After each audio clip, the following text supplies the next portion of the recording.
Hello to all of you. Everyone, please confirm बेटा, am I audible? Am I visible clearly to all of you? एक बार सभी लोग quickly confirm कर देंगे audio video clear है. Everyone, please confirm in the chat box. Am I audible? Am I visible clearly to all of you? Everyone, do let me know in the chat box. Audio video clear है. तो जो लोग भी app पर classes देख रहे हैं और जो लोग भी यूट्यूब पर क्लासेस देख रहे हैं, जिस भी प्लेटफॉर्म पे आप हैं, एक बार सभी लोग कंफर्म कर देंगे चैट बॉक्स में ऑडियो वीडियो क्लियर है, so that we can start our discussion. हाँ, डिस्कशन को स्टार्ट किया जाए. Yes, on the app class is live now. App पर क्लास लाइव हो चुकी है. यस, ठीक है.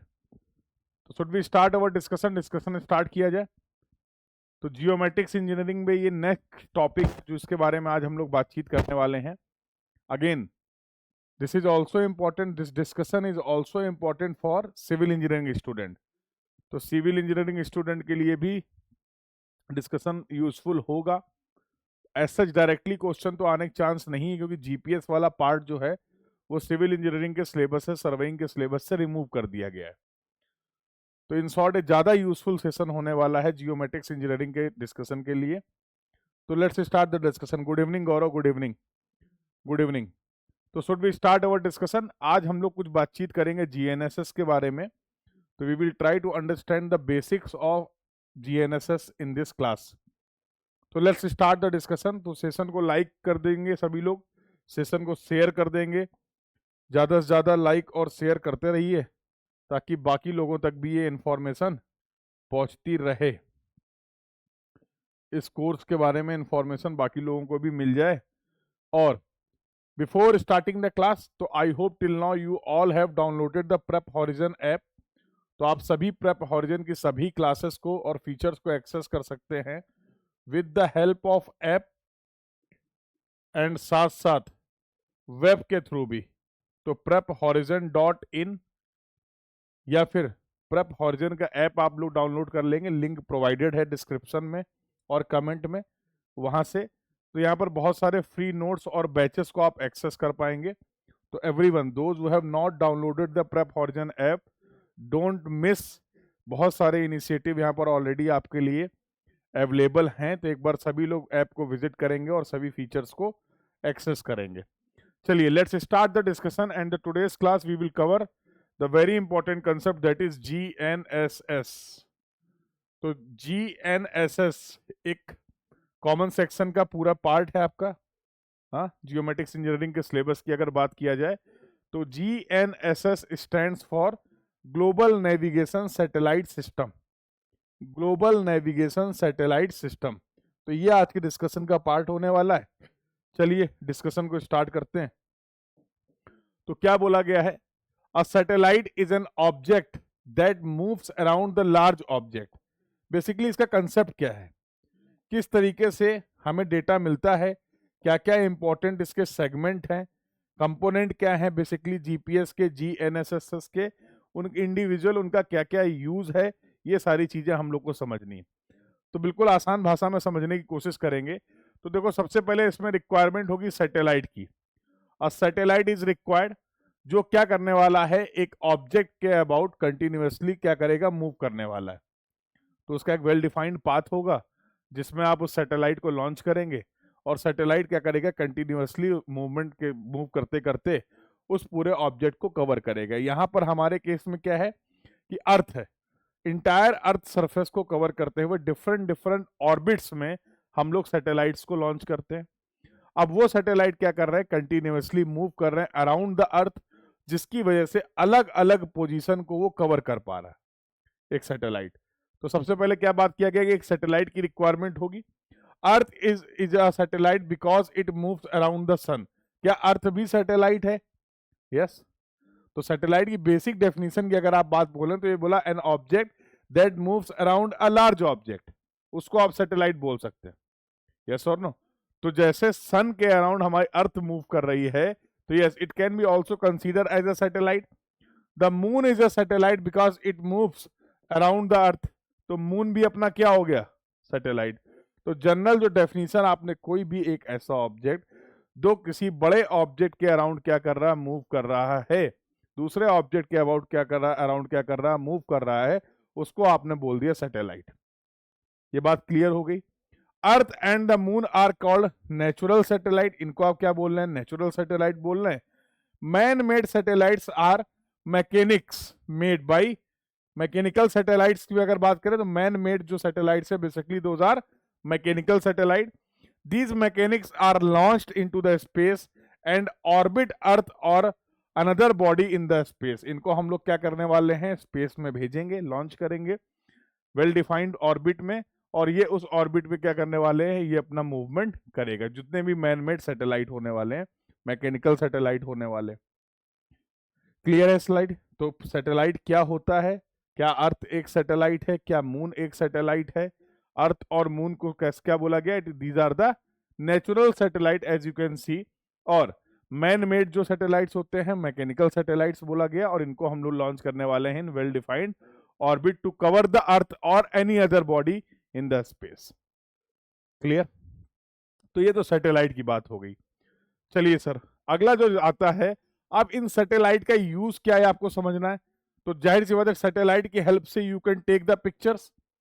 अब अगर सैटेलाइट में कोई ऐसा इंस्ट्रूमेंट है जिसकी हेल्प से आप फोटोग्राफ इमेज क्लिक कर सकते हैं, तो आपको कंटिन्यूअसली वहां से डेटा मिल जाएगा in the form of pictures और in the form of image. Our planet, दूसरे प्लैनेट की बात कर लें, सन एंड अदर ऑब्जेक्ट्स, इस डेटा से मिलने क्या वाला है, फोटोग्राफ से क्या मिलने वाला है, इससे हम अर्थ के अबाउट और सोलर सिस्टम के अबाउट, यूनिवर्स के अबाउट जानकारी को हासिल कर रहे हैं, या जो चीजें हैं उनको समझने की कोशिश कर रहे हैं। This data is going to be useful, कैसे यूजफुल होने वाला है, इस डेटा की हेल्प से पूरे यूनिवर्स का या फिर अर्थ का या पूरे सोलर सिस्टम के बारे में आप जानकारी हासिल करना चाह रहे हैं। तो अब चीजें बहुत एडवांस लेवल पे चली गई हैं, अब हम लीनियर मेजरमेंट और एंगुलर मेजरमेंट तक लिमिटेड नहीं है। ठीक है, तो जो लोग पूरे सर्वेइंग के सिलेबस को फॉलो करते हैं या जिन्होंने किया है, वो इस बात को रिलेट कर पा रहे होंगे कि अब किस लेवल पे डिस्कशन हो रहा है। तो दैट्स वाई लोग मुझसे पूछते, बहुत सारे स्टूडेंट पूछते हैं कि sir as a second paper geometrics engineering क्यों इंपॉर्टेंट है, या रिसेंट ईयर में गेट 2022 में जियोमेट्रिक्स को क्यों यूज किया गया, क्यों ऐड किया गया। बेसिकली 2022 के पहले जियोमेट्रिक्स इंजीनियरिंग गेट में कोई पेपर नहीं था। रिसेंट चेंजेस को, रिसेंट एडवांसमेंट को, जो सर्वेइंग के तरीके हैं, डेटा कलेक्शन के तरीके हैं, मेथड्स हैं, इनमें जो टेक्नोलॉजिकल ग्रोथ हुई है और जो आपकी आज की करंट सिचुएशन पे रिक्वायरमेंट है, उसके बेसिस पे जियोमेट्रिक्स इंजीनियरिंग एक बहुत ही डोमिनेंट फील्ड है जिसमें आप अपने करियर को फुल फ्लैश्ड बना सकते हैं, और जिसकी शुरुआत होती है आप गेट एग्जाम को क्लियर करने के बाद। मैं बिल्कुल नहीं बोल रहा हूं कि अभी हम लोग जो पढ़ रहे हैं ये बहुत डिटेल में पढ़ना, नहीं पढ़ सकते। हाँ, क्योंकि अरे मैं कैसे पढ़ा सकता हूँ या मैं कैसे बता दूं, मैंने भी जो पढ़ा है वो खुद से एक्सप्लोर किया। दूसरा, हमारे भी इंजीनियरिंग में जो वही सिलेबस है सर्वेइंग का जो आपके लिए, these are very latest things, नई चीजें हैं। अब इसमें आपके एफर्ट्स ज्यादा लग रहे हैं, बट एक एडवांटेज है, रिलेटिवली कंपटीशन जो है वो बहुत कम है। तो अच्छे से अगर आप थोड़ा सा भी एफर्ट करते हो तो उसके बहुत अच्छे रिजल्ट्स आपको मिलने वाले हैं। इतनी मेहनत करके इस तरीके से, मेन मकसद अभी हमारा है किसी तरीके से आईआईटीज में पहुंचना, बस दैट्स इट। क्योंकि असली कहानी जो शुरू होगी वो वहां पहुंचने के बाद शुरू होगी। क्लियर है? असली जो आप चीजें एक्सप्लोर कर पाएंगे, जो सीख पाएंगे, वो शायद मैं भी आपको नहीं बता सकता हूं, to be very honest with all of you. तो वो अभी आपको बहुत कुछ एक्सप्लोर करना है, सीखना है, और वो रास्ता की जो शुरुआत होगी वो इस एग्जाम में अच्छा परफॉर्म करने के बाद होगी। तो आप किसी भी आईआईटीज को, अगर आप रिसेंटली आप थोड़ा सा होमवर्क कर रहे हैं, तो आप देखोगे हर आईआईटीज में कुछ ना कुछ ब्रांचेस, कुछ ना कुछ कोर्सेस हैं जो जियोमेट्रिक्स इंजीनियरिंग से रिलेटेड है। You can go with the master, आप जीएनएसएस में मास्टर कर सकते हैं। You can go for the geo informatics के डिफरेंट सेगमेंट, रिमोट सेंसिंग के बारे में पूरी बातचीत कर सकते हैं मास्टर्स में। तो lots of opportunities are there.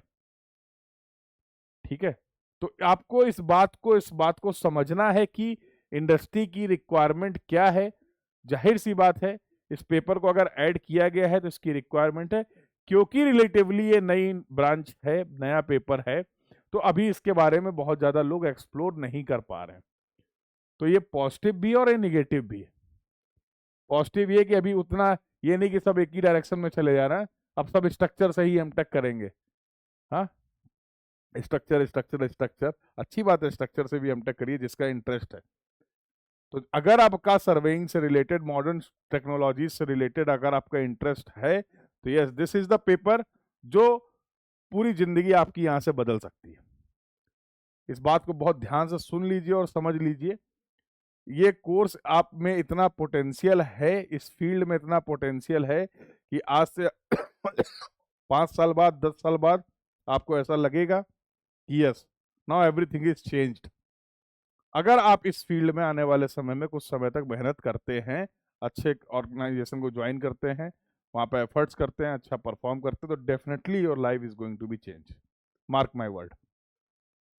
ठीक है, तो this is the importance of this paper. Geometrics engineering बहुत ही इंपॉर्टेंट है।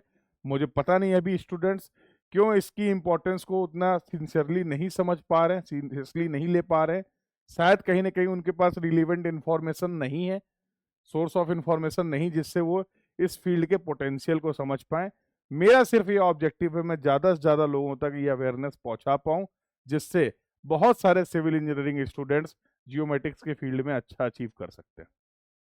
ठीक है, तो that's why I am here. मैं यहाँ पर चीज़ों को आपको एक्सप्लेन करने की कोशिश कर रहा हूँ।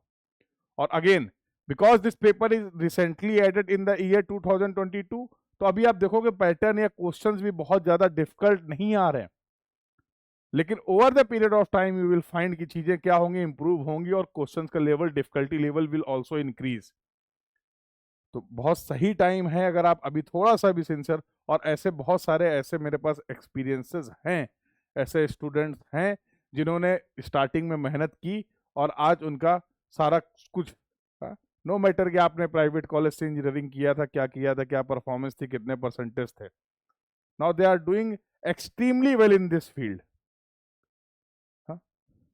आईआईटीज में स्टूडेंट्स बहुत अच्छे लेवल पे एक्सप्लोर कर पा रहे हैं, तो आप लोग भी कोशिश करिए, you may be the next one जो आप वहां पर पहुंच सकते हैं।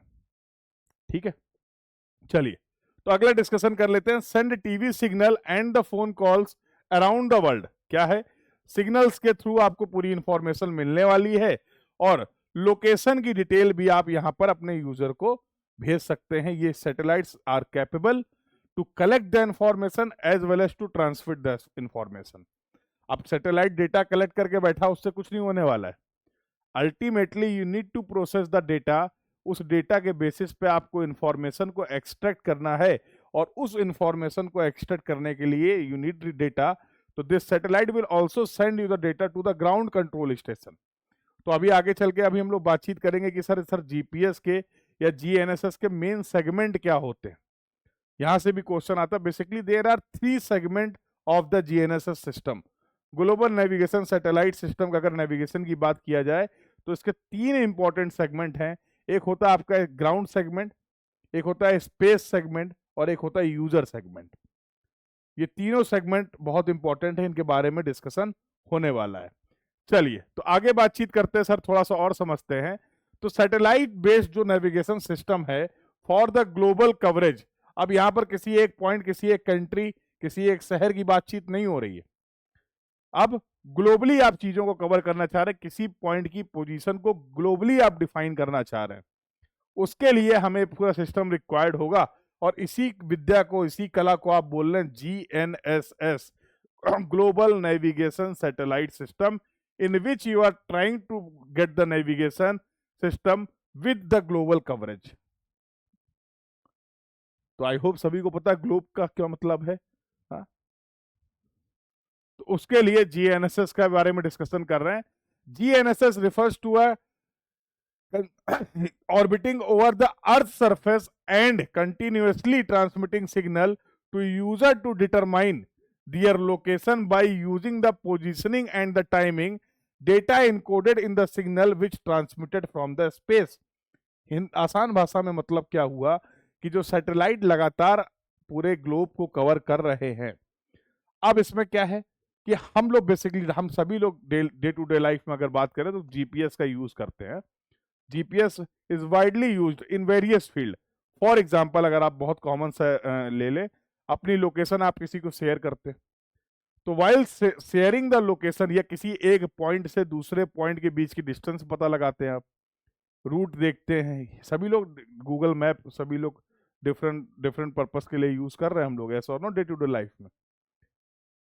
अब बेसिक कंसेप्ट क्या है इसका?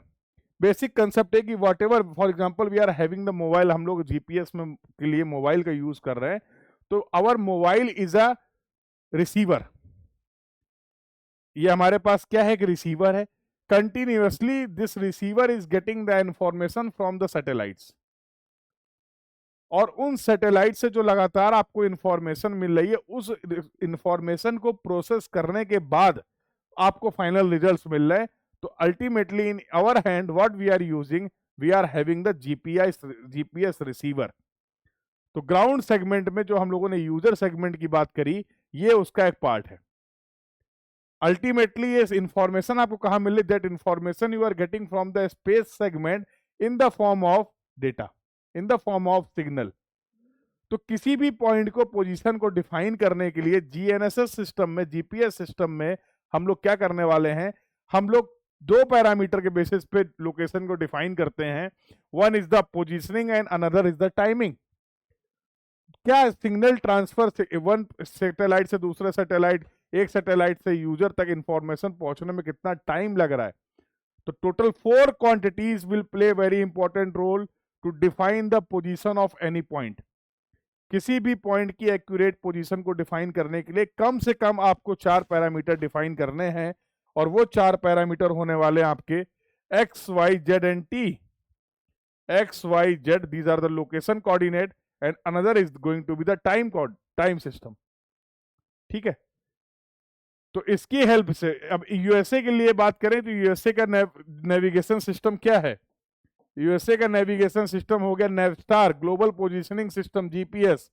रसिया, global orbiting navigation satellite system. तो गैलीलियो चाइना, गैलीलियो, ग्लोनास, हाँ, भारत का भी है, इंडिया का भी है। कमेंट करके बताएंगे कौन सा सैटेलाइट सिस्टम है, नेविगेशन सिस्टम है, हाँ? इंडिया के नेविगेशन सिस्टम कमेंट कर देंगे। तो different different countries are having their different different satellite based navigation system. ठीक है, तो अब जीपीएस के बारे में अगर थोड़ा सा आगे बातचीत करें, तो सैटेलाइट्स की परफॉर्मेंस की अगर बात करें फॉर नेविगेशन पर्पस, क्या क्राइटेरिया है? एक सबसे पहला है इंपॉर्टेंट, एक्यूरेसी। एक्यूरेसी क्या refers to the difference between the measured and the real position, speed और टाइम ऑफ द रिसीवर। भाई एक्यूरेसी क्या है? अगर जो एग्जैक्ट मेजरमेंट है, रियल मेजरमेंट है, उसी को अगर हम मेजर कर रहे हैं, we are getting the same value, our measured value is true and true value is same. अगर ट्रू वैल्यू और मेजर्ड वैल्यू किसी भी मेजरमेंट के लिए सेम आ रही है, इसका मतलब क्या है कि we have perform the accurate measurement, we have perform the accurate measurement. तो सबसे इंपॉर्टेंट पैरामीटर होता है एक्यूरेसी, जो डिफरेंस बताती है मेजर्ड वैल्यू और रियल पोजीशन में डिफरेंस जो होगा। Integrity refers to a system capacity to provide the confidence threshold as well as the alarm in the event that anomalies occur in the positioning data। सबसे important क्या है यहां पर आपको ध्यान रखना है कि confidence level, integrity should be the there. Continuity, navigation system जो है उसमें ये एबिलिटी होनी चाहिए कि बिना किसी इंटरप्शन के वर्किंग होनी चाहिए। ऐसा नहीं कि sometimes you are getting the location, sometimes we are getting the information, sometimes you are not getting the information, ऐसा नहीं चलेगा। हाँ? तो क्या आपकी रिक्वायरमेंट है? There should be the communication without any interruption. Interruption free हमारे पास क्या होना चाहिए? कम्युनिकेशन होना चाहिए to get the correct detail. Availability refers to the percentage of time during which the signal fulfils. देखो कनेक्टिव, आपको ध्यान, अगर आप लोगों ने थोड़ा सा इन योर सर्वेइंग, आपका जीपीएस का बेसिकली इंट्रोडक्टरी पार्ट रहता है, तो कॉलेजेस वगैरह में आपके पास जीपीएस रिसीवर होता है। If you are not getting the proper data connection, if there is no proper connectivity between the sender and the receiver, तो इंफॉर्मेशन पहली बात तो मिलेगी नहीं, और अगर इंफॉर्मेशन मिल भी रही है तो जरूरी नहीं है वो इंफॉर्मेशन करेक्ट हो। इसका मैं आपको एक एग्जांपल देता हूं समझाने के लिए। हम सभी लोग व्हाट्सएप यूज करते हैं, आप सभी लोग व्हाट्सएप यूज करते हो, और व्हाट्सएप में कभी आप अपनी लाइव लोकेशन भेजिए या कोई भी लोकेशन किसी को शेयर करिए, ठीक है, करके देखना। तो when you are going to send the location, जब आप अपने मोबाइल से, अपने डिवाइस से, अपने रिसीवर से अपनी लोकेशन को भेजते हैं, तो उसके नीचे एक चीज के लिख के आता है कितने मीटर तक की एक्यूरेसी है। Have you observe this point? आप अभी भी चेक कर सकते हैं, क्लास के बाद चेक कर लेना। जब कभी भी आप गूगल मैप या अपनी लोकेशन को शेयर करेंगे तो आपकी लोकेशन के साथ साथ उसके जस्ट नीचे लिखा होगा accurate 10 metre, accurate up to 10 metre, accurate up to 25 metre, ऐसा लिखा रहता है, ऐसा मेंशन रहता है। तो ऑल्दो आप अपनी लोकेशन शेयर कर रहे हैं, पॉइंट लोकेशन शेयर कर रहे हैं, बट वो पॉइंट लोकेशन किस फॉर्म में जा रही है? फॉर एग्जाम्पल अगर मैं बोल रहा हूं अप टू 10 मीटर, तो 10 मीटर का पूरा, अगर आप अपने आप को सेंटर मानते हुए एक 10 मीटर की रेडियस में सर्कल ड्रॉ कर दें तो उस पूरी जगह की डिटेल वहां तक जा रही है। ऑब्जेक्ट, आपकी जो इंफॉर्मेशन पहुंच रही है वो ये नहीं बता रहा कि ये इस पर्टिकुलर पॉइंट, वो क्या बता रहा है कि यस इस पर्टिकुलर सर्कल में, अगर बात करें इस सर्कल में आपके जो आपने लोकेशन रिसीव की है, किसी को भेजी है, वो यहां पर एग्जिस्ट कर रही है।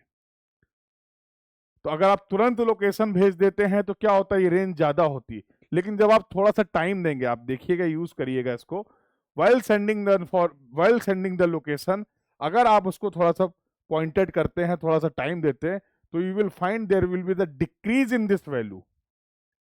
तो इनिशियली इट में so there is a accuracy up to the 100 metre, की 100 मीटर तक की एक्यूरेसी है। और कई बार ऐसा होता है कि आप लोकेशन शेयर करते हैं, इसके बाद भी सामने वाले को आप तक पहुंचने में डिफिकल्टी होती है। क्यों? क्योंकि जो आप पोजीशन शेयर कर रहे हैं वो एक्चुअल में क्या है, उसकी एक्यूरेसी 150 मीटर, 100 मीटर है, मतलब 100 मीटर के सर्कल में वो कहीं भी पहुंचा सकता है। यस और नो? तो as the connectivity will improve between the sender and the receiver, जैसे जैसे सेंडर और रिसीवर, सेंडर कौन है, सैटेलाइट, रिसीवर कौन है, हमारी डिवाइस, इनके बीच में जैसे जैसे कनेक्टिविटी इंप्रूव करती है, yes accuracy will also improve. ठीक है, तो there should be proper connectivity. ऐसा नहीं है कि सिग्नल कितने भी आ रहे हैं, कितना भी सिग्नल रिसीव हो रहा है, उसके बेसिस पे हमेशा आपको करेक्ट इंफॉर्मेशन मिल जाएगी, नहीं, there may be the error, वहां पर एरर की पूरी पूरी क्या है, संभावनाएं हो सकती हैं। क्लियर है बात सभी को? यहां तक की ये बात सभी को क्लियर है? कहीं अगर कोई डाउट है, कहीं कोई क्वेरी है, तो definitely you can ask your doubt, you can ask your query. तो ये बहुत बेसिक बेसिक बातें समझते हैं। अब अगर मैं बात करूं type of global navigation satellite system की, तो आपने बोला sir classification is based on the, सबसे पहला जो क्लासिफिकेशन आप कर रहे हैं that is based on the type of the orbit. मैंने बोला डिफरेंट, स्टार्टिंग से मैं बोल रहा हूं, आप अलग अलग ऑर्बिट में सैटेलाइट्स को क्या करने वाले हैं, लॉन्च करने वाले हैं। हा? तो सैटेलाइट्स के ऑर्बिट के बेसिस पर जो पहला क्लासिफिकेशन आपने किया है जीएनएसएस का, इसको आपने क्या बोला, इसको आपने बोला जियो स्टेशनरी ऑर्बिट और जियो सिंक्रोनस ऑर्बिट। दो तरीके के ऑर्बिट की आप बात कर रहे हैं, क्या होता समझेंगे, geo stationary object orbit and geo synchronous orbit. Polar orbit, ये सब अलग अलग ऑर्बिट हैं। Sun synchronous orbit, low earth orbit, हाँ, मीडियम अर्थ ऑर्बिट और हाईली इलिप्टिकल ऑर्बिट। तो क्या बोला गया, geo stationary orbit, geo synchronous orbit, polar orbit, sun synchronous orbit, low earth orbit, medium earth orbit और हाईली इलिप्टिकल ऑर्बिट। ये क्या है, these are the different orbits in which satellites will operate. सारे satellites एक ही orbit में नहीं है, सबके पर्पस के हिसाब से, सबकी रिक्वायरमेंट के हिसाब से अलग अलग ऑर्बिट्स को आपने डिफाइन किया है, और किसी एक पर्टिकुलर को हम किसी एक पर्टिकुलर ऑर्बिट में लॉन्च करते हैं, किसी एक पर्टिकुलर सैटेलाइट को हम किसी एक पर्टिकुलर ऑर्बिट में लॉन्च करते हैं to fulfill the our requirement. तो these are the different orbits जिनके बेसिस पे क्लासिफिकेशन किया जा सकता है जीएनएसएस का। सैटेलाइट स्पीड दूसरा क्या है, अब अगर बात करें जियो स्टेशनरी ऑर्बिट और जियो सिंक्रोनस ऑर्बिट की जो आपने बोला, तो satellite speed at the earth altitude matches that of earth rotation, thereby keeping the satellite stationary over the particular spot on the earth। अब बात हो रही है यहां पर रिलेटिव स्पीड की। अर्थ में भी कंटिन्यूअसली रोटेशन हो रहा है, सैटेलाइट भी रोटेट हो रहा है। इंपॉर्टेंट बात क्या है समझो, सैटेलाइट की जो स्पीड है एट द अर्थ एल्टीट्यूड, किसी भी एक एल्टीट्यूड पे जो सैटेलाइट है वो मैच कर रही है किससे, वो मैच कर रही है अर्थ के रोटेशन की स्पीड से। Are you getting this point? जिस स्पीड से अर्थ रोटेट कर रही है उसी स्पीड से क्या हो रहा है, सैटेलाइट भी रोटेट कर रहा है। तो कैसा लगेगा? ऐसा होने की वजह से आप बोल रहे keeping the satellite stationary over a particular spot of, लगातार। भाई जाहिर सी बात है, हम जा रहे हैं उसी स्पीड से तुम जा रहे हो, तो लगातार तुम मुझे स्पॉट करते रहोगे ना। हम किसी अलग स्पीड से जा रहे हैं, तुम किसी अलग स्पीड से जा रहे हो, तो ऐसा हो सकता है, ऐसा हो सकता है कि तुम एक पर्टिकुलर टाइम पर मुझे स्पॉट कर पाओ, फिर तुम आगे पीछे हम हो जाएं, यस और नो। हाँ, बट अभी आपने क्या बोला, जो अर्थ का मूवमेंट हो रहा है उसी तरीके से सैटेलाइट उसी स्पीड में मूव कर रहा है, तो आप हमेशा देखेंगे कि ये सैटेलाइट आपके अर्थ के एक पर्टिकुलर स्पॉट को लगातार कवर कर रहा है। अरे हाँ या ना? तो जियो स्टेशनरी का मतलब क्या है, समझ पा रहे हैं? हाँ, जियो स्टेशनरी ऑर्बिट या जियो स्टेशनरी सैटेलाइट्स क्या वर्किंग प्रिंसिपल है, ये समझ पा रहे हैं, यस और नो? ये बात क्लियर हो गई सभी को, यस और नो? तो ठीक है, तो पर्टिकुलर स्पॉट पे लगातार आपका कवरेज रहने वाला है। Take 23 hours 56 minute and 4.09 second to make a one full revolution. Specification पता होनी चाहिए, इतना टाइम लगता है फुल रिवॉल्यूशन के लिए। ठीक है, अगला बात कर लेते हैं। Based on the Kepler's law, Kepler's law के बेसिस पर अगर बात किया जाए तो satellite is positioned at approximately क्या एल्टीट्यूड होने वाला है। Again these are the all these specifications are important, ये सभी आपकी इंफॉर्मेशन जो है वो रिलीवेंट है। एल्टीट्यूड अगर अबव द अर्थ सरफेस बात किया जाए तो 35,790 kilometre, 35,790 kilometre above the earth surface. ठीक है, satellites are located near the equator, earth के इक्वेटर के आसपास होंगे। Since at this latitude there is a constant force of gravity from all the direction, तो चारों तरफ से लगने वाला ग्रेविटी फोर्स क्या है, वो कांस्टेंट है। तो इनको जनरली कहां पर, नियर द इक्वेटर प्लेस किया जाता है। Positioning you should know. At other latitudes the bulge at the centre of the earth would pull on the satellites.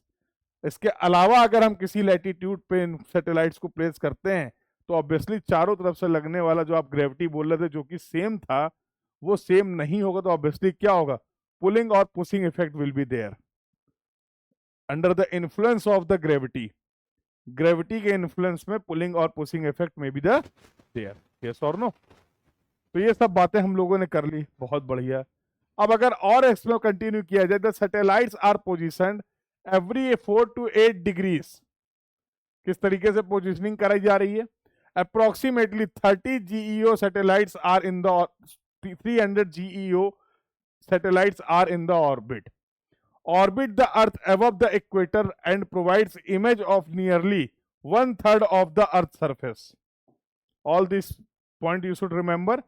Instruments usually have a small telescope or the antenna, scanning mechanics क्या क्या इनमें होने वाला है इन satellites में, and one or more detectors that detects the either visible infrared and microwave radiation.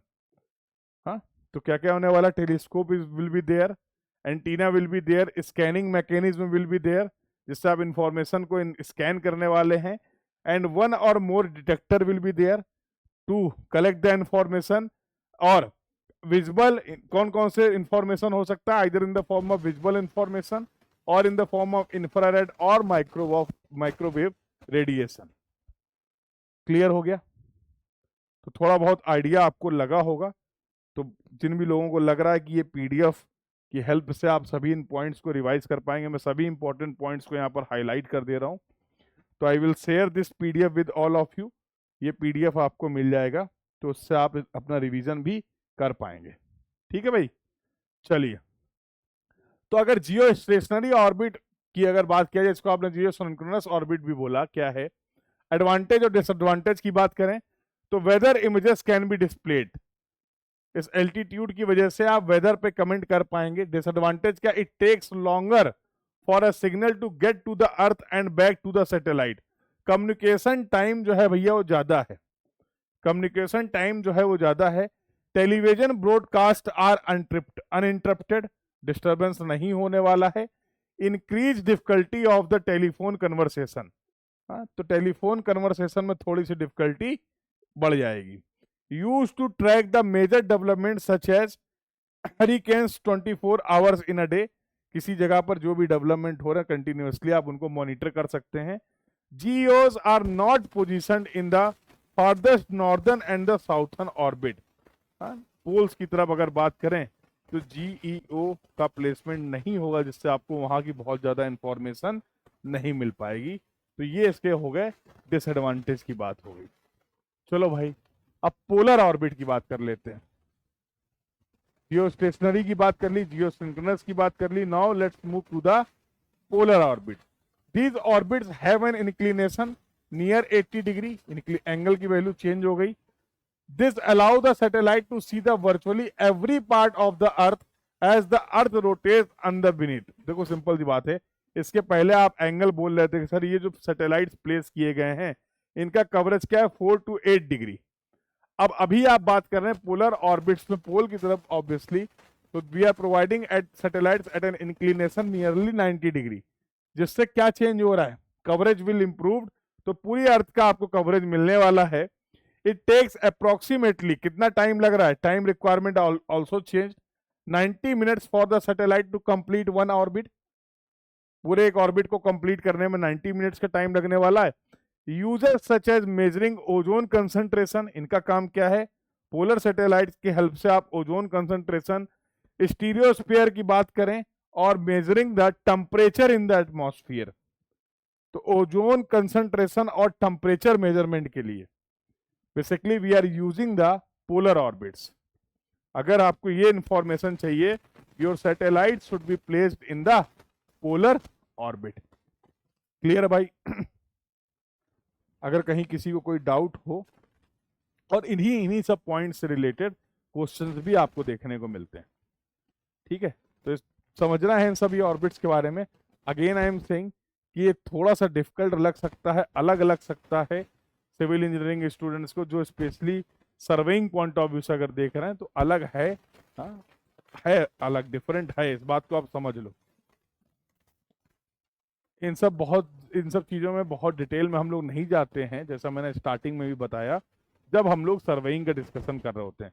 But अगर आप geometrics engineering paper से जा रहे हैं, अपीयर हो रहे हैं, तो इनको थोड़ा सा डिटेल में एक्सप्लेन करना पड़ेगा, और अभी भी ये बेसिक ही स्टार्ट है। साथ साथ में ये भी बता देता हूँ, अभी हम किसी एडवांस लेवल के टॉपिक का डिस्कशन नहीं कर रहे हैं, ये सब बेसिक ही है। तो डोमेन बहुत बड़ा है, अब अपने को कितना समझ में आता है ये इंपॉर्टेंट है। चलिए भाई अगला बोला जाए जियोएज एंड, अब यहाँ पे डायग्राम की हेल्प से भी आप देख पा रहे हैं, तो अभी आपने near the equator, Jio stationery satellite जो थे वो अर्थ के इक्वेटर की तरफ क्या कर रहे हैं, तो इसको जियो स्टेशनरी सैटेलाइट बोल दिया आपने, इसको जियो स्टेशनरी ऑर्बिट बोल दिया। क्लियर है? कवरेज की बात कर ली थी, पर्टिकुलर स्पॉट में 4 से 8 डिग्री के आसपास कवरेज था। पोलर सैटेलाइट्स में अगर पोलर ऑर्बिट की बात करें तो yes, from north to south this is the orbit, this is the orbit. तो आप क्या बोल रहे हैं, किसी भी टाइम पे आप मैक्सिमम कवरेज 90 डिग्री पोजीशनिंग की बात कर रहे थे ना आप, 90 degree positioning will be there. तो यहां से आप जियो स्टेशनरी और पोलर के बारे में समझ गए।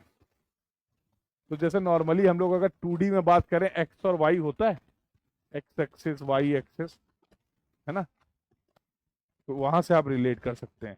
तो एक बार सभी लोग चैट बॉक्स में बता देंगे इस इमेज की हेल्प से, और जो इन्फॉर्मेशन हम लोगों ने डिस्कस की है, you have clear cut idea about these two orbit, geo stationary orbit and the polar orbit, yes और no?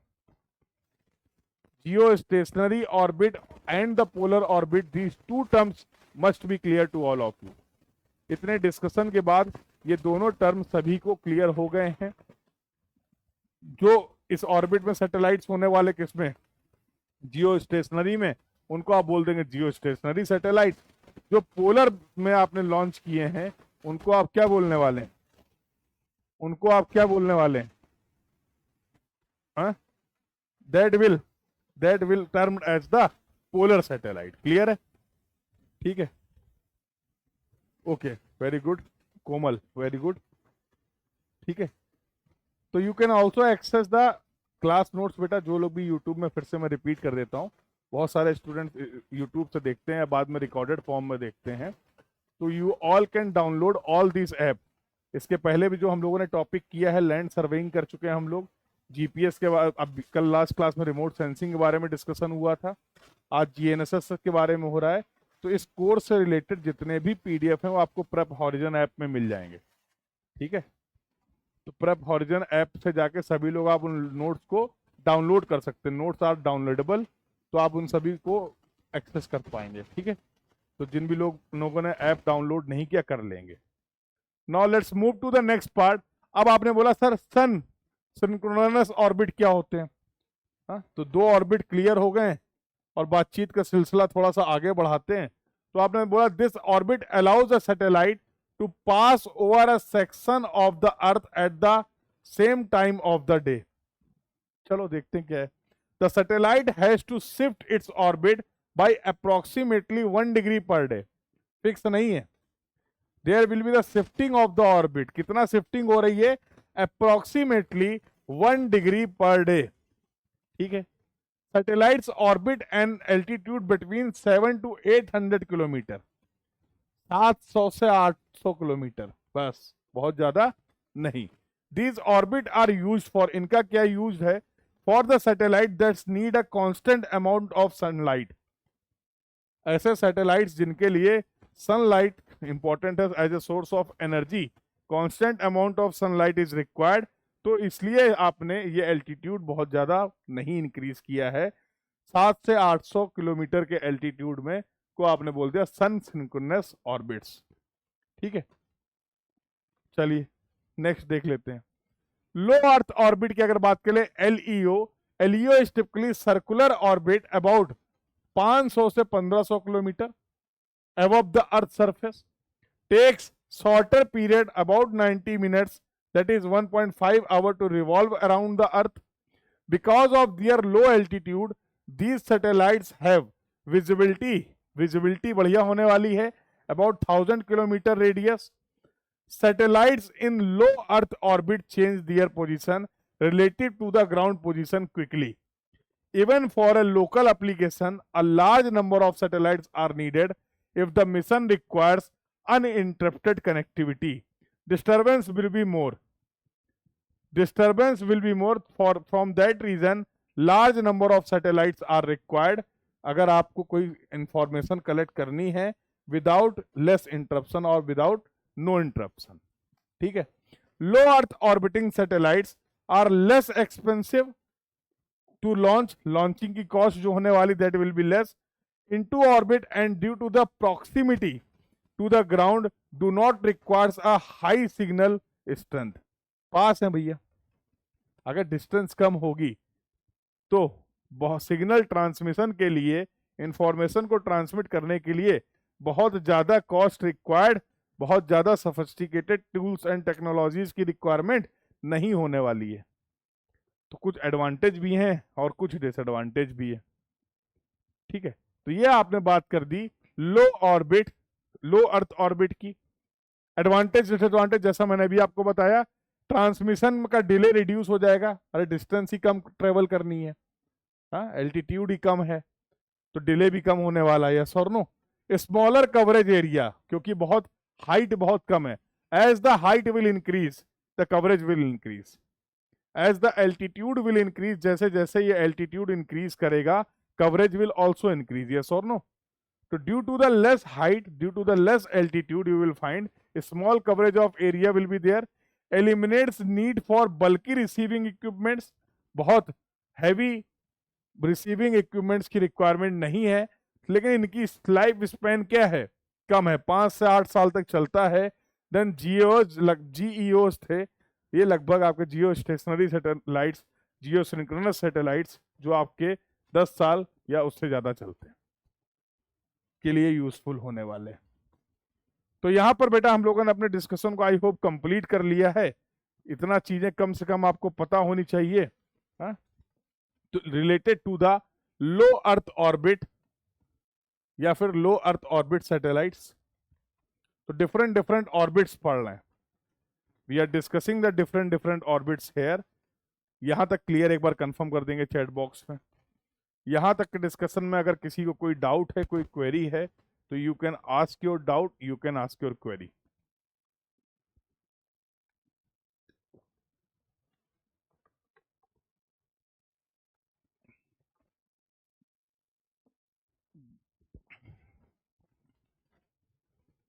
The information till now is clear to everyone. यहां तक की सभी बातें सभी को क्लियर हैं? Everyone confirm in the chat box बेटा।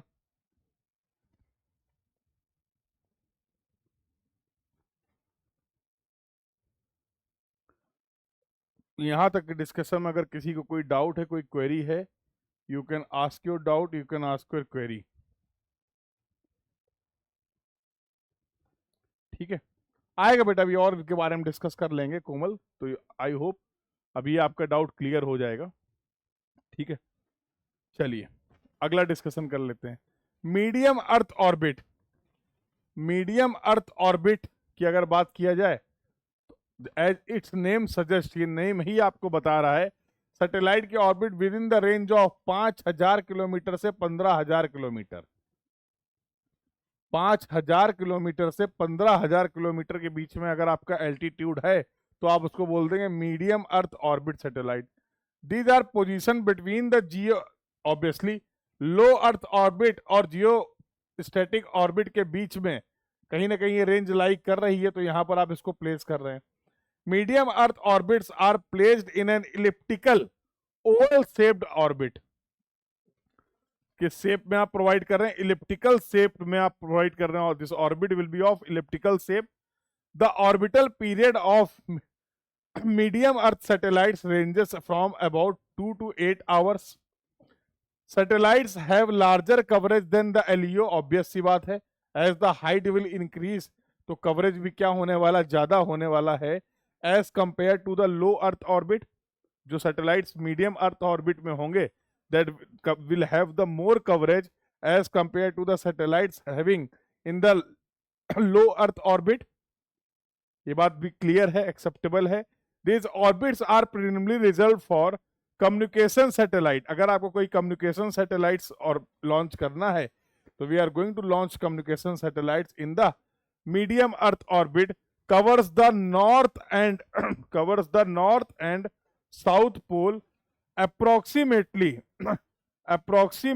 a dozen MEO satellites are necessary to provide the continuously globe coverage from 24 hours per day. देखो सिंपल सी बात है, अब ऐसा तो हो नहीं सकता है कि एक ही सैटेलाइट से पूरी अर्थ की आप पूरी इंफॉर्मेशन को कलेक्ट कर पाए। तो अगर आपके मीडियम अर्थ ऑर्बिट की बात करें, तो कम दर्जनों सैटेलाइट्स की रिक्वायरमेंट होगी, जिससे आप कंटिन्यूअसली डेटा रिसीव कर पाए पूरे अर्थ का।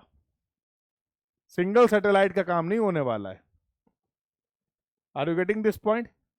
तो इसी तरीके से अगर जैसे बात करें in the case of global positioning system, global positioning system के केस में टोटल 24 सैटेलाइट्स आर देयर। अगर थोड़ी सी स्पेसिफिकेशन की बात करें, there are 24 satellites in the GPS in 6 different orbits. 6 अलग अलग ऑर्बिट में लगभग 24 सैटेलाइट्स हैं, तो और भी कुछ स्टैंड बाई में भी है। 24 फंक्शनल सैटेलाइट्स आर देयर, जो डिफरेंट ऑर्बिट में, 6 डिफरेंट ऑर्बिट में लगातार क्या कर रहे हैं, मूव कर रहे हैं, रोटेट कर रहे हैं, और क्या कर रहे हैं, ग्राउंड की अलग अलग पोजीशन से, अर्थ की अलग अलग पोजीशन से इंफॉर्मेशन को कलेक्ट करके ग्राउंड कंट्रोल स्टेशन तक भेज रहे हैं। क्लियर है? तो अभी आगे और इमेज के थ्रू भी देखेंगे। तो उसी तरीके से यहां पर भी लगभग दर्जन भर सैटेलाइट्स रिक्वायर्ड होंगे 24/7 कंटिन्यूअसली ग्लोब कवरेज के लिए।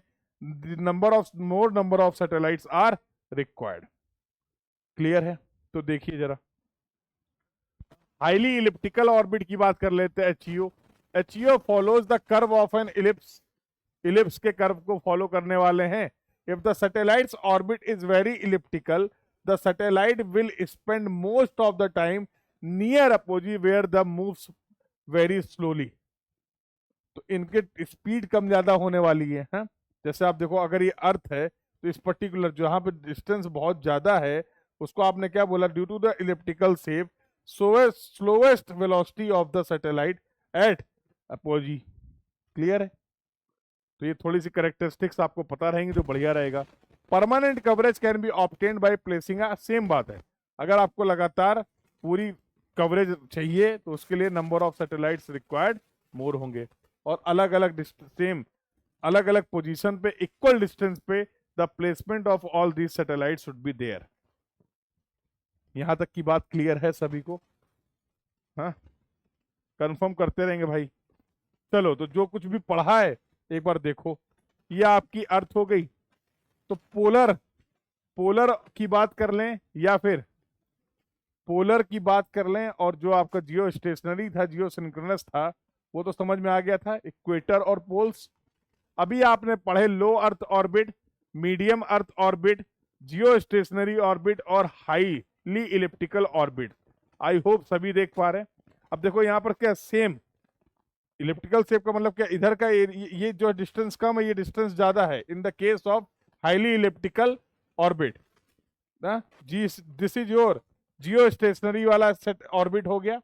लो ऑर्बिट बिल्कुल close to the earth, and उससे ज्यादा मीडियम, उससे ज्यादा क्या है, मीडियम। देख पा रहे हैं? This is your low, circular shape भी मैंने मेंशन किया था। This is your low earth orbit, medium earth orbit, geo stationery and the highly elliptical orbit. अभी सभी ऑर्बिट सभी को क्लियर हो गई। इसके साथ साथ पोलर ऑर्बिट, इसके साथ साथ पोलर ऑर्बिट। तो I hope this is very conclusive diagram. यहां से जो कुछ भी अभी तक आपने पढ़ा था उसको इस डायग्राम की हेल्प से हम लोग इजीली समझ सकते हैं। एक बार सभी लोग कंफर्म कर दीजिए क्लियर है? यहां तक की बात क्लियर है तो थोड़ा सा सिलसिले को आगे और ले जाने की कोशिश की जाए। क्या बोलते हो? यहां तक की अगर बात क्लियर है तो थोड़ा सा और आगे मूव करने की कोशिश किया जाए। Now we will also try to discuss about the different components. एक नेविगेशन सिस्टम के क्या क्या इंपॉर्टेंट कंपोनेंट होते हैं उसके बारे में भी बातचीत कर ही लेते हैं। और ये इंपॉर्टेंट, यहां से सवाल आ सकता है, you should know what are the various major important components. देखिए, चलिए समझते हैं इसके बारे में। Component of a GPS system, GPS का फुल फॉर्म उम्मीद है सभी को पता है। जीपीएस का फुल फॉर्म सभी को पता है।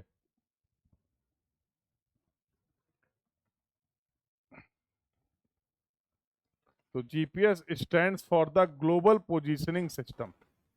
तो नेक्स्ट जो टॉपिक हम लोगों ने अभी as of now, basic of GNSS क्या होता है, ऑब्जेक्टिव क्या था जीएनएसएस का, ग्लोबल नेविगेशन सैटेलाइट सिस्टम का, ये पढ़ा हम लोगों ने। फिर अलग अलग ऑर्बिट्स और उनकी स्पेसिफिकेशन के बारे में बात की और उन ऑर्बिट्स को समझा। Different type of orbits we have discussed. और अभी जो थर्ड टॉपिक हम लोग डिस्कस करने जा रहे हैं इस क्लास में, that is the different, what are the segment, you can say these components और the segment of the GPS. देखो, जैसा मैंने आपको पहले बताया था, सबसे पहला होता भैया स्पेस सेगमेंट। स्पेस सेगमेंट मतलब पूरा मामला related to the satellite, comprising satellites orbit the earth. तो स्पेस सेगमेंट, जीपीएस के तीन इंपॉर्टेंट सेगमेंट फिर से बता रहा हूं। पहला स्पेस सेगमेंट, स्पेस सेगमेंट में कौन है, सैटेलाइट है। सैटेलाइट है जो इंफॉर्मेशन को कलेक्ट कर रहा है और इंफॉर्मेशन को भेज रहा है। कहां से कलेक्ट कर रहा है, अर्थ की इंफॉर्मेशन को कलेक्ट कर रहा है, कहां भेज रहा है देखते हैं अभी। ठीक है, तो ये हो गया पहला स्पेस सेगमेंट। दूसरा आपने बोला control segment, consist of control stations positioned at various location to the control at the control the satellite, to the control the satellites. अलग अलग पोजीशन पे जो आपने कंट्रोल स्टेशन सेगमेंट बना रखा है, जो लगातार यहां से इन सैटेलाइट्स की हेल्प से इंफॉर्मेशन को रिसीव कर रहे हैं और इस इंफॉर्मेशन को यूजर के पॉइंट ऑफ व्यू से प्रिपेयर किया जा रहा है, प्रोसेस किया जा रहा है, एनालाइज किया जा रहा है। और यूजर सेगमेंट हम और आप, हाँ। Last one is the very important, that is the user segment. Anybody who receives and uses the GPS signal comes under this. तो अलग अलग पर्पसेस के लिए, जैसे भी ट्रांसपोर्टेशन में बहुत यूज है जीपीएस का, हाँ, मिलिट्री में है, डिफेंस में है, हाँ, हर फील्ड में लगभग लगभग आप देखेंगे।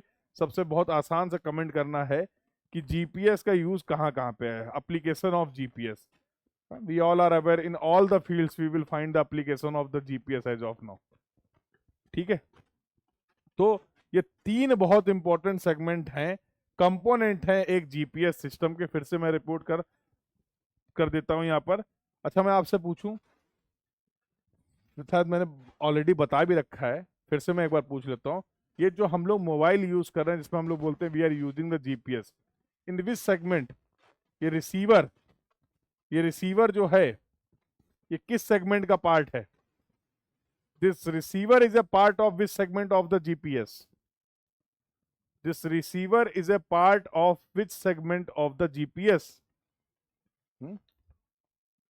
तो सैटेलाइट्स किसी भी ऑर्बिट में हो, low orbit, low earth, medium earth, highly elliptical, geo stationary, polar, वहां से, that is the space segment of the GPS. That is the space segment of the GPS. Control segment, to get this information from the satellites in the terms of signal, in the form of signal, or ultimately to process the information as per the user requirement. That is the main काम जो है आपके, this is the main work of the control segment. And we as a user, we are having the receiver, that is the part of the user segment. That is the part of the user segment. Clear है भाई सभी को ये बात सभी को clear है, yes और नो? तो ये तीन सेगमेंट, सवाल यहां से बन सकता है। सवाल कैसा बनेगा? बोला जाएगा which one of the following is not a part of the GPS component?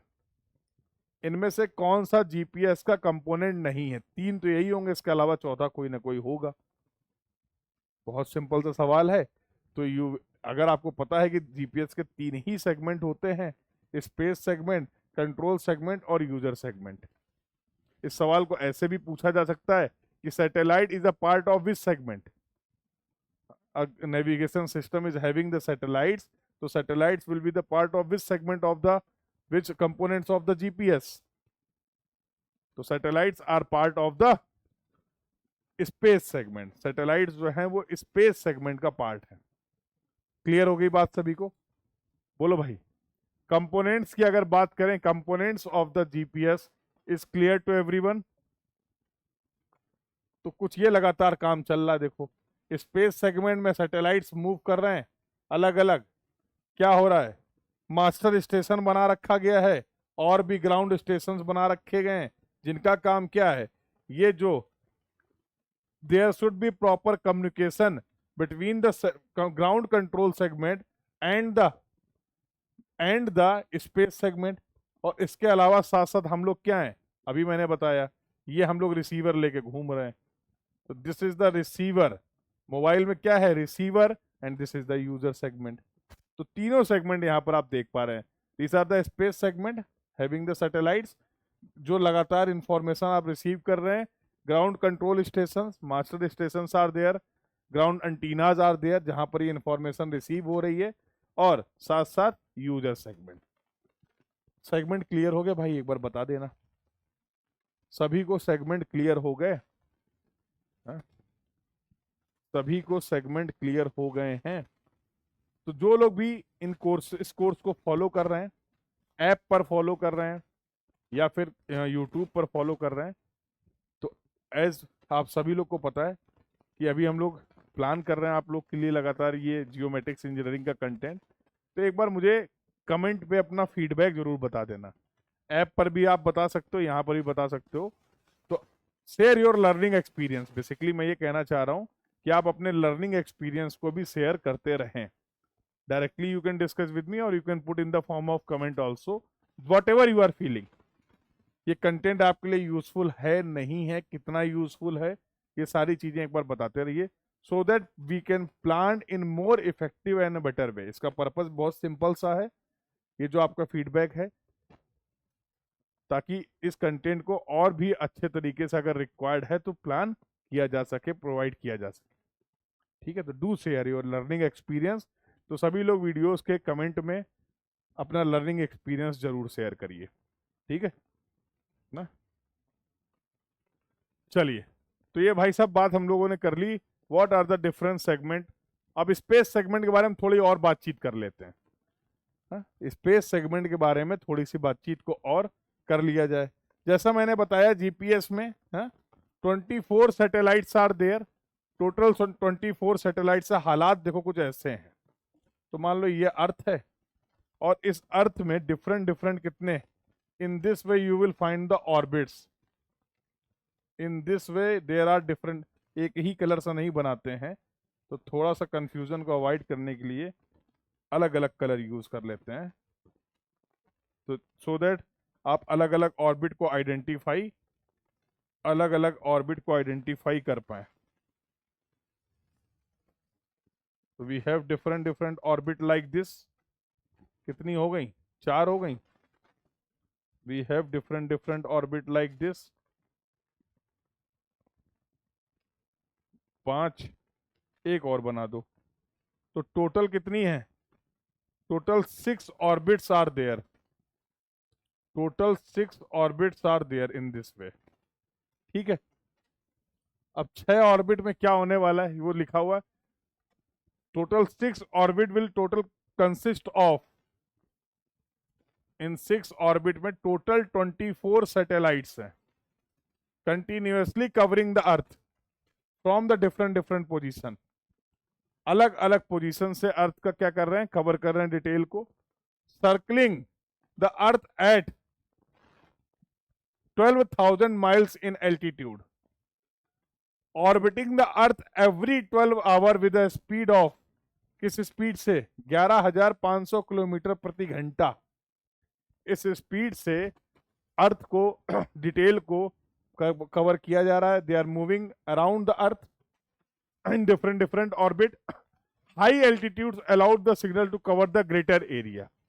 बहुत बेसिक सी बात है, एल्टीट्यूड ज्यादा होगा ग्राउंड कवरेज ज्यादा होगा, detail coverage will be more. Altitude कम होगा in the case of low earth satellite, low earth orbit, coverage कम था। क्लियर है, तो वहां पर आपको कवरेज कम देखने को मिल रहा था। They are powered by solar energy, इनको एनर्जी कहां से मिल रही है, सोलर एनर्जी को यूज कर रहे हैं। And are build to last about 10 साल।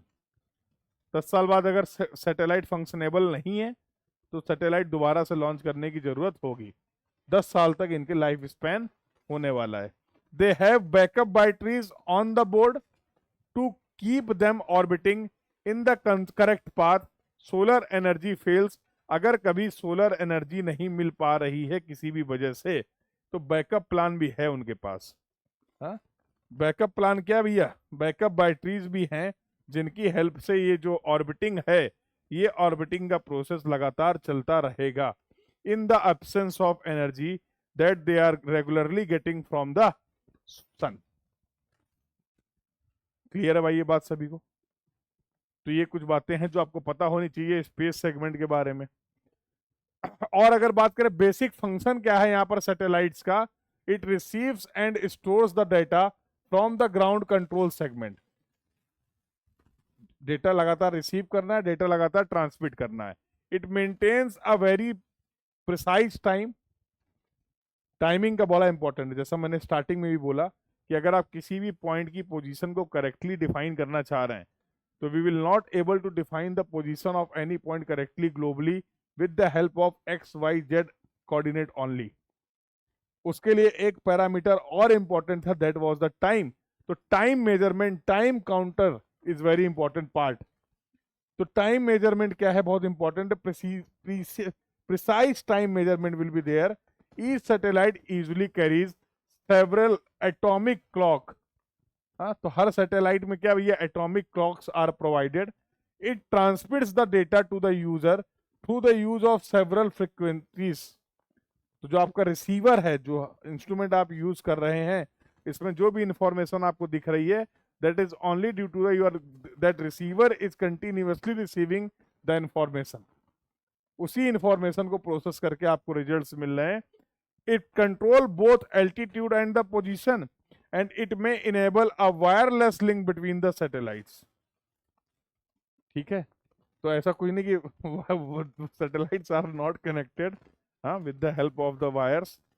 तो वायरलेस कम्युनिकेशन सिस्टम है जिससे कम्युनिकेशन हो सकता है एक सैटेलाइट से दूसरे सैटेलाइट के बीच में, एंड एक सैटेलाइट से ग्राउंड रिसीवर के बीच में, एक सैटेलाइट से ग्राउंड कंट्रोल स्टेशन के बीच में।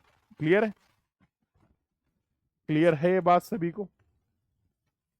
यहां तक की ये बात सभी को क्लियर है? तो this was the discussion related to the space segment. देखो भैया, यही मैंने बताया था, यही डायग्राम जस्ट अभी बनाने की कोशिश की गई थी। अब इसको आप यहां पर भी विजुलाइज कर पा रहे हैं इन अ बेटर वे। तो देखो, हर ऑर्बिट में these are the numbering, from 1 to 24 you will find satellite number 1 किसी ऑर्बिट में है पर्टिकुलरली। देखो in this particular orbit satellite 2 कहाँ गया? ढूंढो, उसमें है कहीं? 2 होगा ही, जाहिर सी बात है। 2 satellite 2 is there. Satellite 3 you will find satellite 3, satellite 4। जरूरी नहीं कि नंबर नहीं याद करने हैं, इंपॉर्टेंट क्या था, टोटल 24 सैटेलाइट्स हैं, 6 अलग अलग ऑर्बिट हैं जिसमें लगातार क्या कर रहे हैं? घूम रहे हैं। क्लियर है भैया? तो अलग अलग पोजीशन से कवरेज मिल रहा है, प्रॉपर कम्युनिकेशन चल रहा है, इंफॉर्मेशन रिकॉर्ड की जा रही है और इंफॉर्मेशन को साथ साथ भेजा भी जा रहा है। क्लियर है? तो ये पूरा जो सेगमेंट अभी अभी आपने डिटेल में कवर किया, इसी को बोलते हैं स्पेस सेगमेंट। और बात करें इसके बारे में, each satellite transmits the low radio signal with a unique code. किस फॉर्म में? यूनिक कोड के फॉर्म में, ऑन डिफरेंट फ्रीक्वेंसीज, अलग अलग फ्रीक्वेंसीज में, allowing the GPS receiver to identify the signal। Low radio signal transmit किए जाएंगे unique code के फॉर्म में, डिफरेंट फ्रीक्वेंसीज में। यही इंफॉर्मेशन रिसीव कर रहा है आपका सिग्नल, रिसीव कर रहा है आपका GPS receiver to identify the signals, the main purpose of this coded signal. Coded signal क्यों भेज रहे हैं भाई? कोडेड सिग्नल क्यों भेज रहे हैं? अनकोडेड भेज दो। Coded signal, the main purpose of this coded signal is to allow for the calculating travel time. बार बार ये टाइम टर्म आ रहा है। along with the XYZ coordinate, XYZ coordinate के अलावा जो यहां पर इंपॉर्टेंट चीज है that is the travel time from satellite to the GPS receiver. तो इसके बेसिस पे, पोजीशन के बेसिस पे और वेलोसिटी के बेसिस पे time calculation will be there, जिससे आप एक्यूरेटली डिफाइन कर पा रहे हैं। Distance from the satellite to the GPS receiver is equal to, distance is equal to velocity into speed. अरे चाल बराबर दूरी बटे समय, बेसिक कंसेप्ट तो वही है। तो ट्रेवल टाइम कितना लग रहा है और स्पीड ऑफ द लाइट क्या है, क्लियर है? उसके बेसिस पे atomic clock operates at a fundamental frequency of 10.2 megahertz. This is used to generate the signals that are broadcasted from the satellites. So all these are the specification in the GPS system of the space segment that you should know. ठीक है भैया? So in this way we have discussed in detail about the space segment of the GPS. Control segment की बातचीत कर लेते हैं। तो control segment के बारे में अगर डिस्कशन किया जाए तो क्या बोला आपने? The control segment consist of one master control station. इसके पहले इमेज में भी आपने देखा था, एक मास्टर कंट्रोल स्टेशन था। और क्या क्या चाहिए? 5 मॉनिटर स्टेशन, 5 मॉनिटर स्टेशन होंगे, and 4 ground antennas distributed among 5 location on the earth. Earth के अलग अलग लोकेशन पे क्या क्या चीजें चाहिए? एक आपके पास है टोटल मास्टर कंट्रोल स्टेशन, दूसरा क्या? 5 monitor station and 4 ground antenna. कहां पे हैं सब ये? On the 5 locations on the earth. Clear है भैया? The control segment tracks the satellites. Satellites के मूवमेंट को क्या करना है? पूरा ट्रैक करना है, and then provides them with the corrected orbital and the time information. तो लगातार सही से घुमाना है उनको भैया, कहीं कोई अगर डेविएशन है तो उस डेविएशन को मार्क करना है, समझना है और उसको इंप्रूव करना है, सो दैट आप करेक्ट इंफॉर्मेशन पा पाए। फंक्शन क्या है? To determine the orbit of each satellites and predict its path for the next 24 hours. तो कंट्रोल्ड द सैटेलाइट्स का जो मूवमेंट है, बेसिकली कंट्रोल सेगमेंट का काम क्या है? That movement will be controlled by the control station. Satellites के path में मूवमेंट में जो पाथ है उसको कंट्रोल्ड वे में रखने के लिए ये कंट्रोलिंग का काम किसका है? ये स्पेस सेगमेंट का काम नहीं है, ये आपके कंट्रोल सेगमेंट का काम है। तो वही लिखा हुआ है, main function is to determine the orbit of, किस ऑर्बिट में इनका मूवमेंट होना अगले 24 घंटे में, उसको प्रेडिक्ट करना for the next 24 hours. Ground monitoring station, monitoring station का काम क्या है? टू टेक द, मॉनिटरिंग मतलब मॉनिटर करना है, to track the satellite orbits.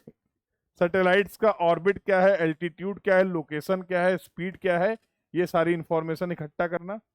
Ground station send the orbital dates to the master control station which is turn send corrected date the satellites. तो ये communication चलता रहेगा, information from one station to another station. If there will be discrepancy it will be eliminated. तो यही काम है आपके control segment का। ठीक है भैया, यही मेन काम है आपके कंट्रोल सेगमेंट का। चलिए और देखते हैं। बोला गया corrected and the exact position data is called the, जो आपको डेटा मिल रहा है इसी को आप बोल रहे हैं ephemeris data which is valid for about 6 hour, 6 घंटे के लिए करेक्टेड डेटा जो आपको मिला वो वैलिड रहेगा। And transmitted in the coded form to the GPS receiver. ये आपका डेटा जो करेक्ट डेटा आपको मिला है इसको आप ट्रांसफर कर देंगे टू द जीपीएस रिसीवर, जिससे आप इंफॉर्मेशन आपके यूजर को मिलेगी। Monitoring station track the navigation signal of all the satellites. The master control station compute the clock corrections are required अगर derived from an 1 weeks tracking information. तो continuously data की recording होगी, continuously data collect किया जाएगा और उसके basis पे it collected from 5 monitoring station. जो मॉनिटरिंग स्टेशन से इंफॉर्मेशन मिली है उसके बेसिस पे मास्टर कंट्रोल स्टेशन क्या करने वाला है, क्लॉक करेक्शंस की वैल्यू को फाइंड आउट किया जाएगा। From here it will try to find out the clock correction.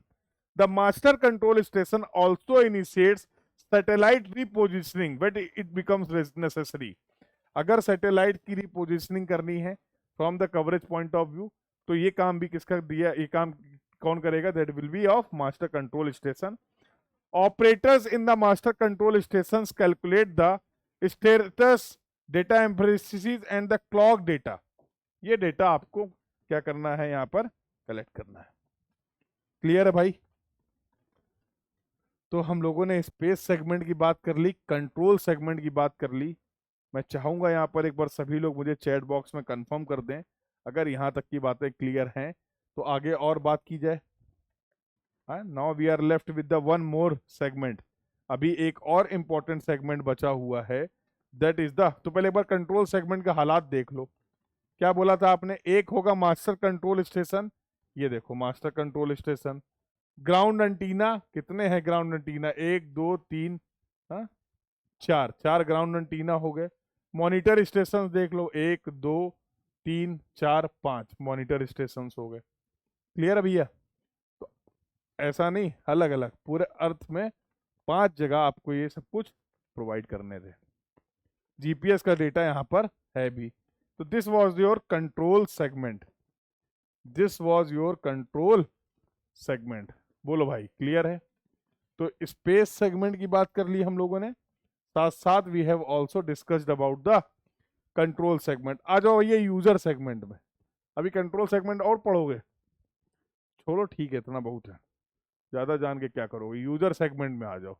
Consist of the user and their GPS receiver. हम और आप अलग अलग पर्पस के लिए, अब जो फाइनल इंफॉर्मेशन है कैसे यूजफुल होगी, उसके किसके लिए यूजफुल होने वाली है? User segment. GPS receiver use to receive the GPS signal for determining the position and the time. फिर से वही बात घूम फिर के आ गई। अब इन सिग्नल के बेसिस पे अगर आप किसी पॉइंट की पोजीशन को डिफाइन करना चाह रहे हैं तो उसके लिए टोटल आपको ये 4 पैरामीटर कैलकुलेट करने पड़ेंगे। आपको नहीं करने, रिसीवर कैलकुलेट करेगा। तो इन 4 पैरामीटर के बेसिस पे किसी भी पॉइंट की पोजीशन पे आप एग्जैक्टली कमेंट कर पाएंगे।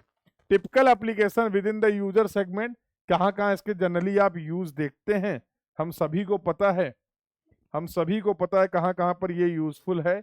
लैंड नेविगेशन में, मरीन नेविगेशन में, सर्वेइंग में, हाँ डेटा कलेक्शन के लिए, एरियल नेविगेशन में ये आपका जीपीएस इंफॉर्मेशन रिलीवेंट होगी। GPS allows recording or creation of location on the earth surface and helps to navigate between the location। GPS की हेल्प से आप रिकॉर्डिंग कर सकते हैं, क्रिएट कर सकते हैं दो पॉइंट के बीच में, जैसे जनरली हम लोग डे टू डे लाइफ में जो यूज भी करते हैं। ये हेल्प करता है basically for the smooth navigation between these locations. GPS can be used anywhere except where it is impossible to receive the signal, such as inside building, in caves, parking garage and other locations। देखो important बात क्या है, ये सब कुछ तभी, ये receiver आपका तभी काम करेगा, this GPS receiver will be only workable, और ये कभी तभी आपको कुछ इंफॉर्मेशन प्रोवाइड कर पाएगा when this receiver will receive the data, will receive the signal, yes और नो। बिना सिग्नल के, बिना डेटा के इसके लिए कुछ भी प्रोसेस कर पाना पॉसिबल नहीं है। तो वही चीज लिखा हुआ है कि वहां पर काम नहीं करेगा जहां पर भी सिग्नल में इंटरप्शन होगा। If your receiver is not getting the proper signal, it will not able to give you any relevant information which can be used for the navigation purpose। Clear है?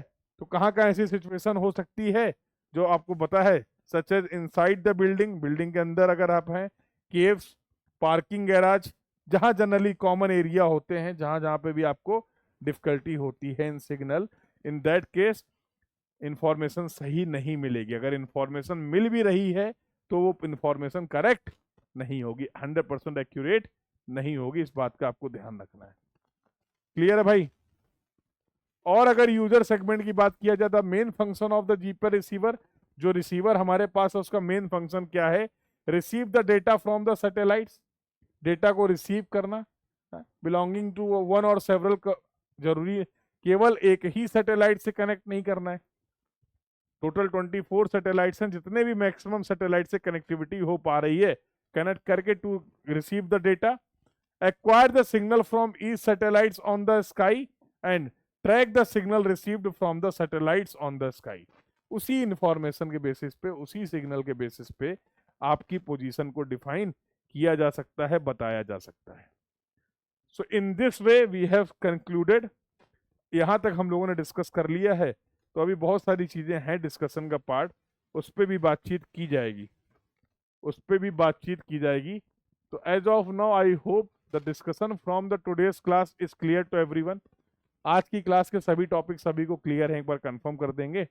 और ये क्या क्या टॉपिक कंप्लीट किए हैं in today's class? We have discussed about the GNSS के बारे में बात कर ली। We have discussed about the orbit and their types and their specification और सेगमेंट। जीएनएसएस या जीपीएस के क्या इंपॉर्टेंट सेगमेंट हैं, ये हम लोगों ने डिस्कस कर लिया। तो सभी फ्री नोट्स के लिए ये जो यूट्यूब पर क्लासेस हो रही हैं, ये नोट्स प्लस इस ऐप पर आपको एक यूनिक चीज मिलने वाली है, you will get all the hand written notes, जो आप अपनी प्रिपरेशन के दौरान हैंड रिटन नोट्स प्रिपेयर करते हैं अलग अलग सब्जेक्ट के। तो अगर आप सिविल इंजीनियरिंग स्टूडेंट हैं, जियोमेट्रिक्स इंजीनियरिंग स्टूडेंट हैं, तो किसी भी एग्जाम के लिए अगर आप प्रिपेयर कर रहे हैं, including your GATE, ESC, state, JE exam, तो आप सभी लोग के लिए मेरे हैंड रिटन नोट्स यहाँ पर प्रोवाइड कर दिए गए हैं। तो on this app, go to the app and you will find a section जहाँ पर क्लियरली मेंशन है फ्री हैंड रिटन नोट्स। तो you will able to access all the free notes on this app. तो आप सभी लोग website की help से और ऐप की हेल्प से नोट्स को भी एक्सेस कर सकते हैं। तो सिंपली सर्च प्रेप हॉरिजन और just click on the link provided in the description and the comment box, वहां से आप सभी लोग इस ऐप को डाउनलोड कर लेंगे। ठीक है? तो do access all the features, और I hope all this topics are clear to everyone. ये सभी बातें सभी को क्लियर हैं, यस और नो? तो if anyone having any doubt, अगर किसी टॉपिक में किसी को कोई डाउट है तो भाई पूछ सकते हो, कोई दिक्कत नहीं है, ठीक है। तो yes, definitely we will have more classes, अभी और भी क्लासेस होने वाली हैं। तो we are trying to cover कम से कम टाइम में, बिल्कुल कोशिश की जा रही है। 7 तारीख को आपका एग्जाम है, ठीक है। तो you all can connect with मी, अगर किसी को भी कोई डाउट एंड क्वेरी है तो आप सभी लोग मुझसे कनेक्ट भी कर सकते हैं। You can connect with me directly on this number, ठीक है, रिगार्डिंग योर प्रिपरेशन और एनी अदर इशू, ठीक है। तो you all can connect with me for any guidance you required, what ever is requirement. अगर कुछ भी आपकी प्रिपरेशन के दौरान कहीं पे भी अगर आपको कोई दिक्कत है, you all can connect with me. तो I hope the discussion from the today's class is clear to everyone. मिलते हैं नेक्स्ट क्लास में इसी तरीके के और भी डिस्कशन के साथ। सो this was all about for this class, और अगर सेशन आप लोग के लिए यूजफुल है तो do like and share the session as much as you can. So this was all about for this class. Thank you everyone, keep learning, thank you.